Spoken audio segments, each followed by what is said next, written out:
This article talked about end-of-life pain management, but focused on the cultural aspects of the beliefs of different cultures when it came to topics like pain, hospice, views around death, and even medical decision making.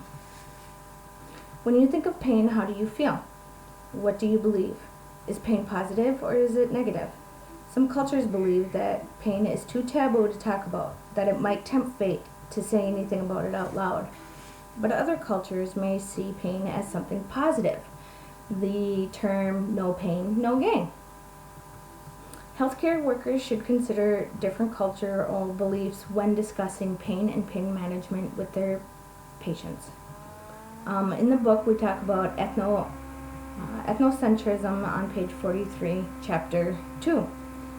So although your culture might have a certain view on pain, remember that it's not necessarily the best way or the right way.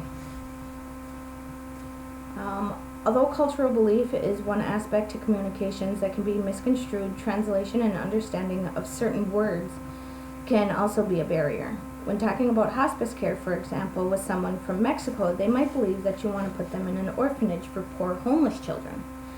We must be careful of literal translation and understanding of words when talking about such subjects, as well as being sensitive to the cultural needs. And you can read a little more about this on page 102 in chapter 5. Message meanings are in people. Trust in historical trauma is huge when it comes to communication.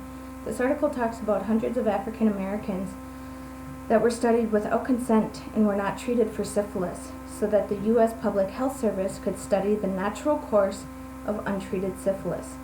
A trauma like this can cause huge distrust, fear, and a huge barrier in communication. You can read about fear on page 160 in chapter 7.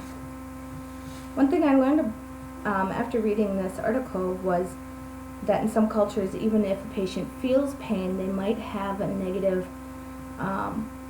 attitude towards expressing that pain, which can lead to inaccurate pain assessments. Miigwech, thank you for your time. I hope you found this information as interesting as I did.